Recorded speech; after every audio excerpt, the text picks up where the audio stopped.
right, everybody. My name's Matt. I'm going to be doing a comprehensive review and story synopsis of Mandy, and then after I kind of get through it all, I'm going to have a little afterthoughts and maybe talk a little bit about what the movie really hit on and what it really missed on, because I haven't seen anyone really do this. There might be some film reviews from some actual critics who have like credentials, but like, fuck them, whatever, it doesn't matter. I've watched a lot of movies. I think I can review this. So we'll start. I'm going to start off by saying that spoilers ahead. If you haven't seen the movie, I highly recommend going to see it. It's in select theaters. I can only find it around one theater in North Carolina. That like literally, but that's where I'm from. Anyways, let's jump right into this. So the movie Mandy begins with Red, who Nicolas Cage's character. He's a lumberjack. He just shows him working for a little bit, and then it gets into his life with his wife Mandy, who's an artist. She's like drawing some kind of animal human hybrid at the beginning of it all, and it's just very subtle character building. Characters that are fully formed, I would say. You know, they know themselves pretty well, and Mandy's this quirky, cool kind of nice person who there's a very interesting conversation. I wouldn't even say interesting. I'd just say normal but realistic conversation between Nick Cage and Mandy. I keep saying, if I refer to Nick Cage as Nick Cage instead of his character, then I apologize, but it is Nicolas Cage. So you should understand.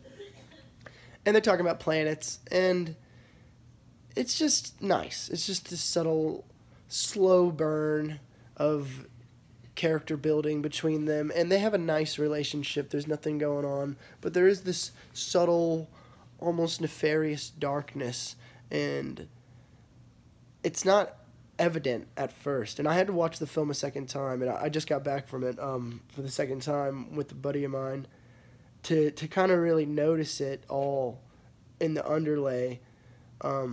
Like there's a scene where they have this conversation about the planets as they're laying beside each other in their bed, and the camera pans above their house, and there's this red miasma, like this smoke, very beautiful, almost like pictures from the galaxy, like like burst of chemical gases and stuff. It's very, very beautiful, and that's one thing I'd like to point out is that the cinematography is phenomenal. If unnecessary, I think it's a little overused.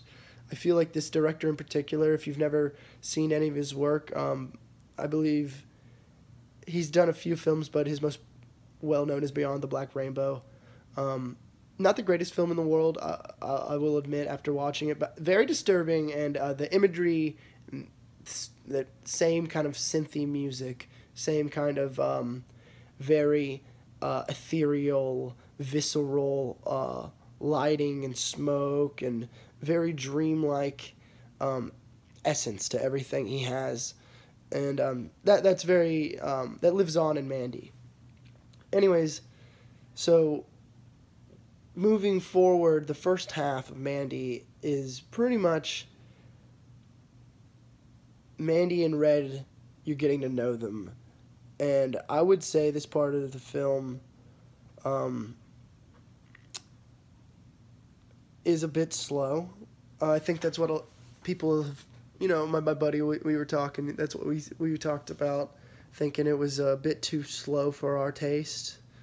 I heard there's another version of Mandy out that apparently it's notably shorter and supposedly a masterwork or something like that. But I wouldn't even say Mandy is a masterwork in its own right, truthfully, but I've gotten on tangent. Continuing on with the story, we're introduced next to the Children of the New Dawn, these cultist, echoing vibes of like Jesus freak, drink the punch kind of complete and utter mind-washed individuals who are following this cult leader named Jeremiah, who in their van they just so happen to pass Mandy as she's I don't know if she's walking home or if she lives close enough to her work. She works at a gas station to be walking home, but the scene is very eerie, and they cross eyes when they drive by, and this Jeremiah dude is like, I gotta have her. And classic narcissistic, completely insane cult leader. I say classic like that's like some normal thing, but I mean, if you can imagine a completely insane narcissistic cult leader dude, then you got it in your head. He's abusive. He's mean to his cultist, and then what the film does here, I really appreciate, and I think is awesome. He brings in one of his right-hand man, and he's like, do you have the horn of Abraxas? And this is when the film starts to kind of tilt into a fantasy a bit, and the dude pulls out this like meteorite ocarina, is the best way I can describe it, like this pockmarked stone, and very specific. The cinematography was chosen to focus in on this item, and there's like flashing lights, and it's like alien. It's like this eldritch thing, and Jeremiah's just like, you know what to do or whatever. So the next scene, you see some of the cult members, and they're in a van, and they're waiting at the spot, and Jeremiah's like right hand man, like this fucking weirdo, steps outside. It's very tense, this scene, and he blows on this weird fucking instrument thing, the ocarina. It makes a very eerie sound. And then in the next scene, they've summoned what can only be described as demonic bikers. And if you've ever seen any of Clive Barker's Hellraiser, you know that it could kind of give you a fair idea of what these things look like. And I really like the modernism with it, kind of. It's like demons, but they're riding like ATVs. Which is fucking cool. I have to admit that is a very badass choice. And so, in the offering scene, the demon walks up, and the dude, gets like touched by the demon, and the demon's like, blood for blood. And the dude offers him a jar of this shit, which later you find out is like a bad batch of insane acid. But this dude this creature just gulps the fucking shit down. And they strike a deal. And part of this deal, I didn't say earlier, was like giving up one of the cult members to these demons for them to do something to. I don't really know. Kill is definitely like one of the things they do. I don't know if they rape or whatever, but they probably do. They're fucked up. And in the next scene, you see where, and I'd like to touch on this scene especially, or like, I did say I'd say things afterwards, after I got through the story, so I'm just going to get through the story real quick. Sorry, I'm getting sidetracked. This is the first time I've ever done something like this. The next scene, Red and Mandy, they're just eating their dinner, and then it cuts to them in bed. Mandy's having a nightmare, and then lights start flashing, and it's obviously something fucking supernatural almost is happening. And I say almost, and I'll explain that later after I've finished explaining the movie. And the demons and the cult members are just like in the house, and you even see this scene where like the demon like reaches and grabs this kid's face from behind and like pulls him into the darkness. The kid they're sacrificing, and anyways, Red gets knocked out, Mandy gets abducted, and we're taken to, I guess maybe an hour or so later, not too long later. Mandy's in a chair. She's forced by two women in the cult to have LSD put in her eye, and then there's like a fucking hornet, dude, that's like this fucking big. This bitch takes out of like some kind of preserving wax or something, and it's alive. But it's otherworldly. Like, it's not, I don't know if there are fucking hornets that fucking big, but I don't think there are.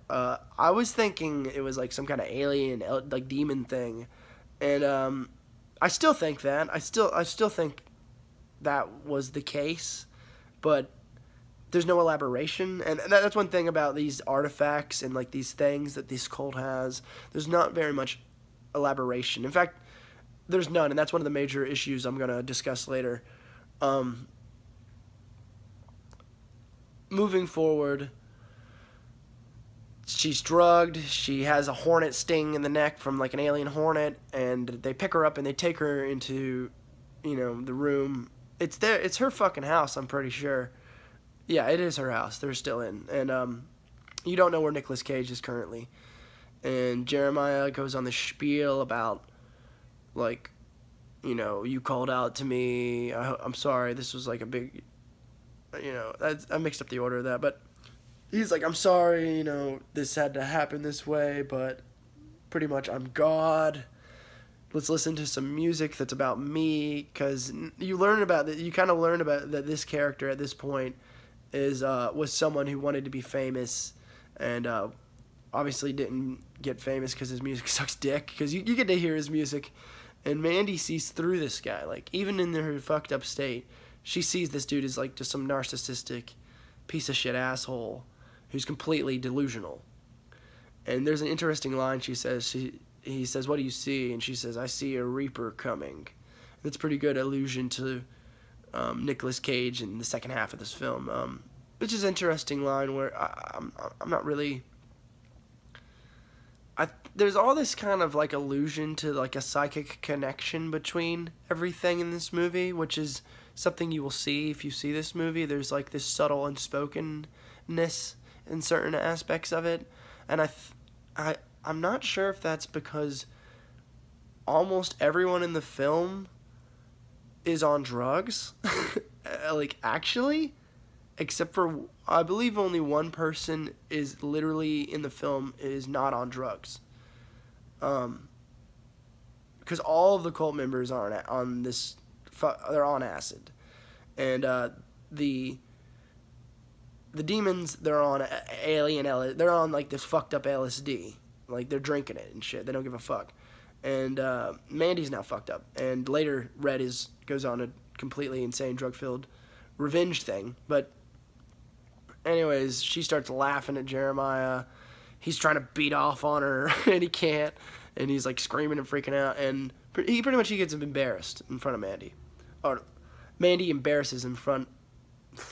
Oh my fucking god. Mandy embarrasses him in front of his cult members, and this can't stand.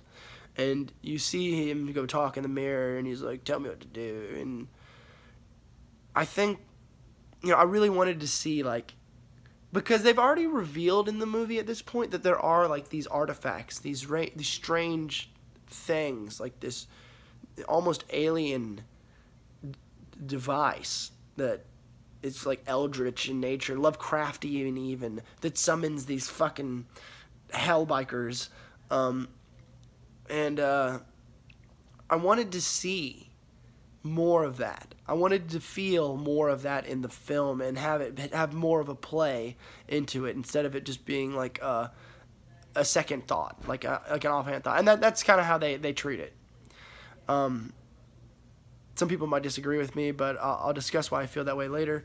And so you finally get to see Red. He's been tied up, like, he's tied up like that.